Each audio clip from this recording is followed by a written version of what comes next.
Some shepherds, like other agricultural workers, were in reserved occupations, but during the Second World War many were members of the Home Guard.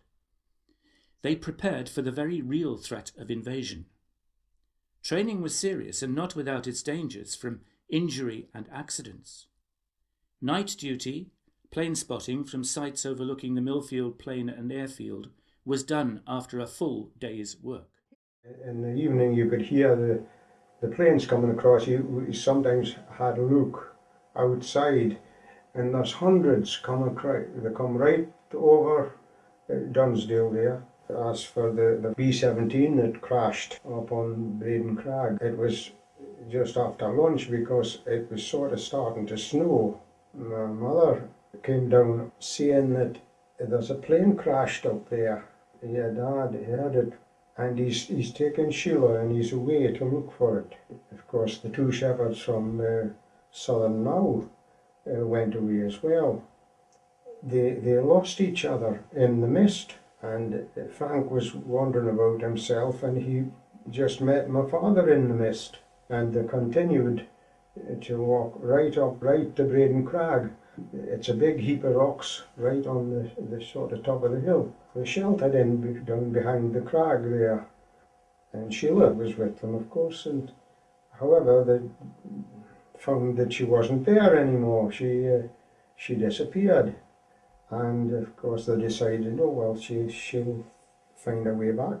They continued up out behind the crag and away, and they could hear somebody shouting, you see.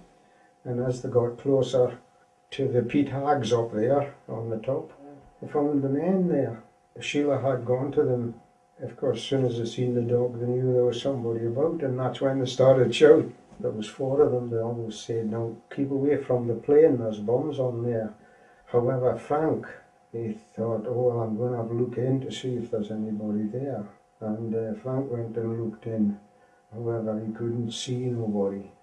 Of course, there was 2 of the lads had lost their boots, so they decided to cut up the parachute into strips and wrap around their feet, and then they set off on the journey down home. They're just coming forward to the house when the bombs exploded, and they seen the big flash. And the next day when they went to the plane, they found the 2 lads that hadn't got out. I think they would be killed on impact.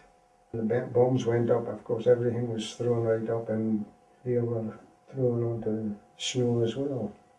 The men themselves, if they hadn't been found, they were going to wrap their feet up and make their way down.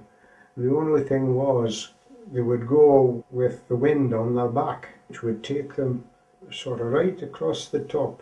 And my father often said, like, if they'd set off on their own, they would have come right to the top of the Bizzle there, which is treacherous really. You get onto the top of Bizzle and it's just down. So it was just as well that the dog found them, I think.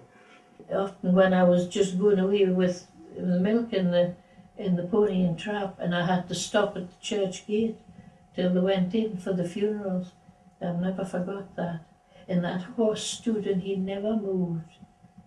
He was so good, it was unbelievable.